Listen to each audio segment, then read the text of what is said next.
Hey, all you over 1,000 subscribers. Welcome to John Talks Indian Cinema. I am your host, the Indian Cine-MANIAC, back with another 10ish minute. Well, this one's going to be longer than 10ish minutes because I have decided to do this review a little bit differently. So the films I'm going to review are Viduthalai Part 1 and 2.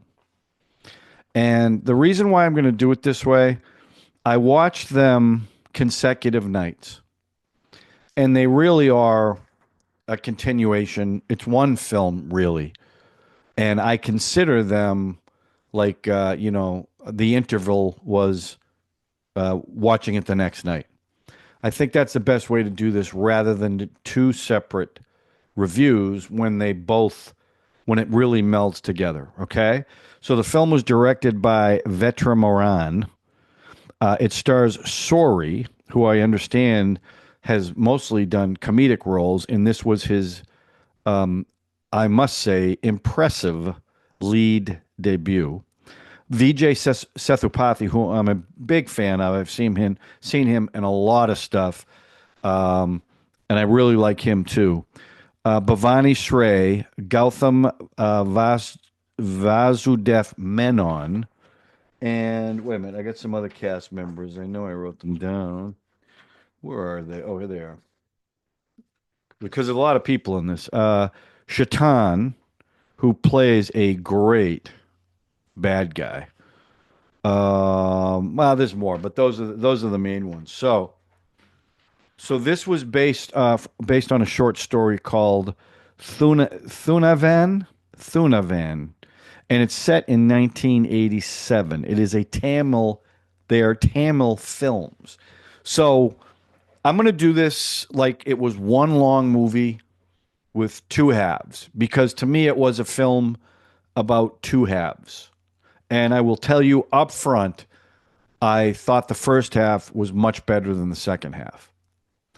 But I will also say this was a tough watch, and I don't mean it was hard to get through, because the fact that I wanted to watch the next one the next night means that I want to know what happened to these characters that I have gotten to know over the 3 hours of the first part. So, but it's brutal. It's violent. It's the level of police corruption permeates throughout the movie, like vicious. Like they are the bad guys in this film for sure. And Vijay Sethupathi, who's the lead terrorist, is actually the guy that is doing things for the right reasons and tries to do them for the right reasons and even shows some empathy. It reminded me of I think it's 310 to Yuma, a bad guy that's kind of noble, and it comes through in the film. So, and really, the first part, or the first half of the movie, is about Soori's character, who is a constable, Kumarizan. I'm going to call him the constable, which is low man in the totem pole. So he goes to work at this far off in the mountains police barracks, whatever you want to call it. But the guy who runs it, Raghavender, is awful, like awful character. Treats him terribly. All this constable wants to do is be a good cop, and he ends up saving a woman who got attacked by a bear, and he disobeyed orders to do it, and he pays for it for the whole film. And it's written. The first part is written. Well, it's the second part too, but not as much. The first part is written a letter to his mother explaining what has happened, and how he gets involved with Perumal. I'm not sure how to pronounce it. Perumal, played by Vijay, and he ends up falling in love with his niece. Somehow they're related, which causes problems later on. But the story is how this cop who is beaten down is trying to capture this terrorist. And then ultimately, and again, this goes into both parts, they end up capturing him. And the second half is him in captivity. But I'll tell you one of the biggest reasons why I liked the first half better than the second part. The opening scene is this amazing single shot train sequence that is horrific, desperate, but the way it's shot is just it's just an beautifully shot single take. Like I said, that camera is weaving in and out of cars all in one take. It's amazing, and I even wrote that down. I wrote down what an amazing shot. And what it comes out is the bombs were planted on a bridge by the terrorists. So now they want to arrest the terrorists who are part of the People's Army. So they go on, quote, a ghost hunt, right? And you see Vijay's character once in the first hour and a half. Soori's character is driving late at night and he picks up a bunch of guys, and one of the guys is Vijay, but he's covered. You can only see his eyes, but you can tell it's him. And then you meet him later on, but he's not in it a lot. He doesn't have a lot to do in the first part, and it's just the opposite in the second part. Soori almost becomes a side character, and it's Vijay's interaction with all the cops that are bringing him in. So the story, I will give a 4 to. I was engaged in the story. Again, first half much more than the second half. But it is brutal.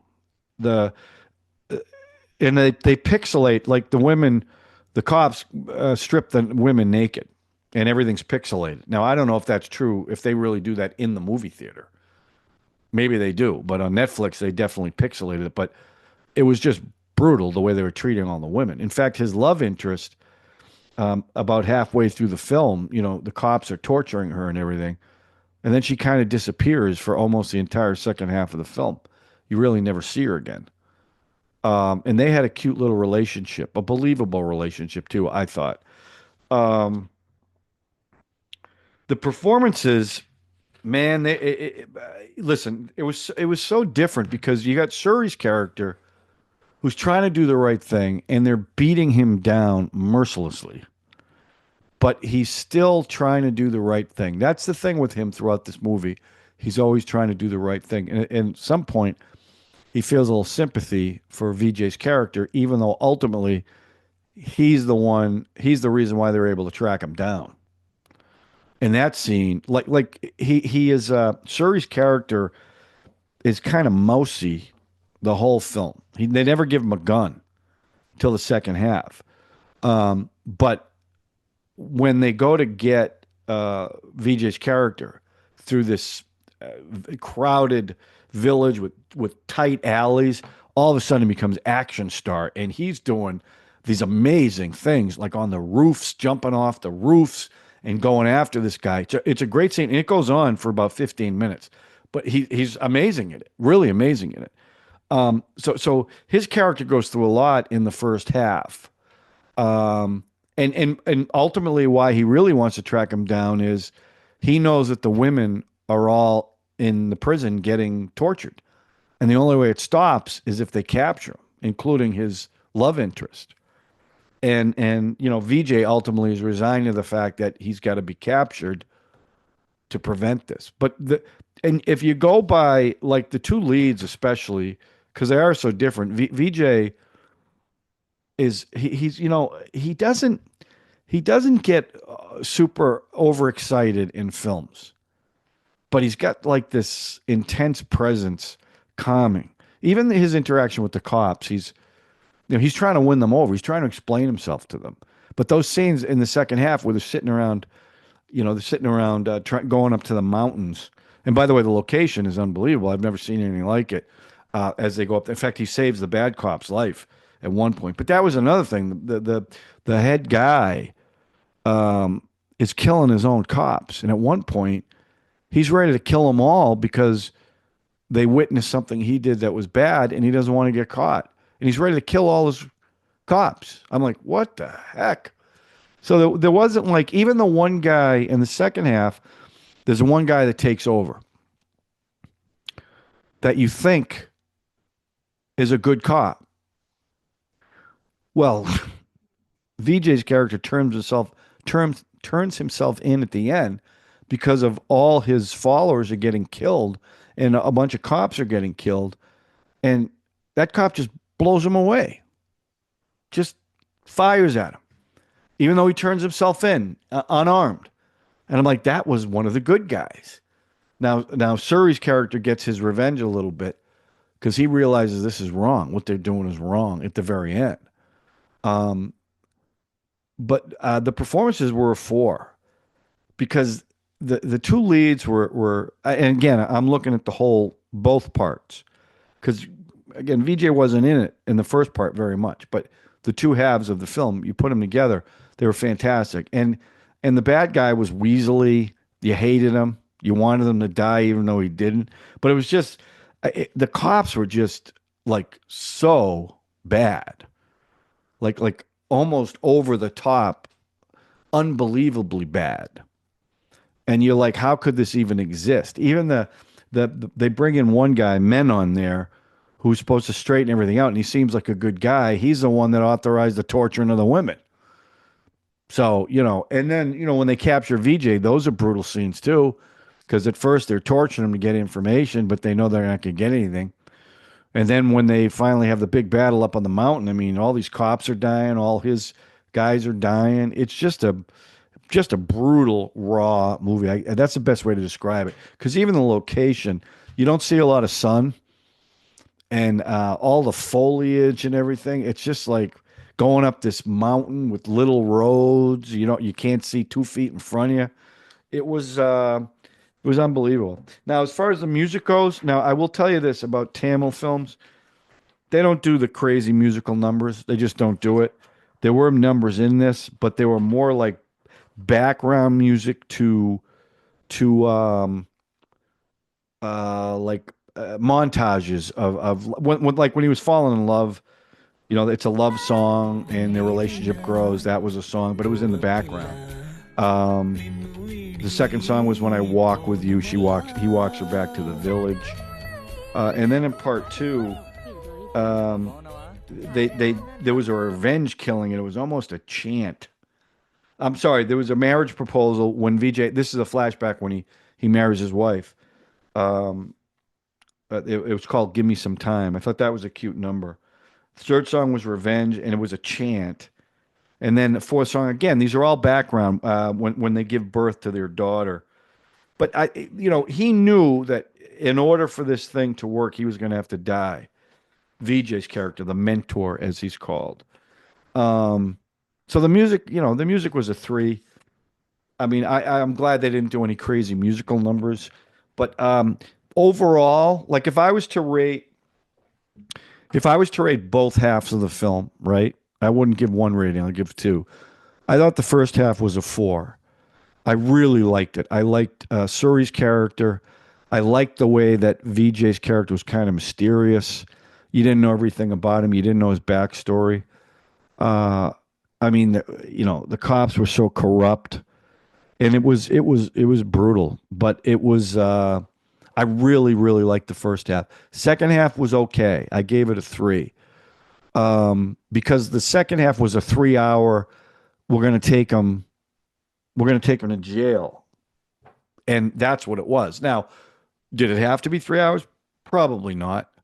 But I understand what they were trying to do. They were trying to set up his character as someone who's like the whole train thing. It wasn't them planning a bomb. It was someone else letting it happen. And again, it's because the government's corrupt. They intercut these scenes with these government people talking about this whole thing and how it's going to affect them and affect the party. So he's trying to explain to them what really happened, and then you also find out. And I knew this because I wrote it down. In the first part, a cop gets shot, and the bad company commander there is sitting over the body and says it happened over here. I wrote down he shot him, and in the second half they show a flashback where they show him actually killing the guy. So VJ, who's the terrorist, is actually the guy that's doing things on the up and up, and the cops that are supposed to protect everybody are doing everything bad. And it finally comes to fruition. And he gets them all to realize that. That's why they really want him dead. So the second half I'm going to give a 3. So the first half of the movie 4, second part of 3. But it was a tough watch. No, and that's not a critique. I mean, it was just like I said, it was raw. It was dark, and there wasn't a lot of good people in it. Like even you're rooting for him, but a lot of bad things were happening too. And some innocents got hurt. But it really is told from Soori's point of view, although as he wasn't as forward, like in the front of things in the second half as he was in the first, because it was VJ's story in the second half, much more. But I mean, so that's what I think. You tell me what you guys think. Do you agree with me? Did you think one was better than the other? Did you think, collectively it was just this amazing 6-hour movie? I mean, maybe you do. I don't know, but that's how I feel about it. So let me know what you think in the comment section. I would appreciate it. Okay. Okay. So if you're new to the channel, you know what to do. Subscribe, hit the notification button, hit the like button, and maybe we get to 1,500 subscribers if you share the video. Okay. So secret word, because I always like to know if you stay until the end. Pumpkin bomb. Pumpkin bomb. It's actually 2 words. Okay. Pumpkin bomb. Okay. So that's it. We'll talk to you soon on John Talks Indian Cinema with either a 10ish-minute trailer reaction or 15 to 20-ish minute review like this one. All right. Hey, everyone, I really appreciate watching. Thanks a lot. We'll talk to you soon.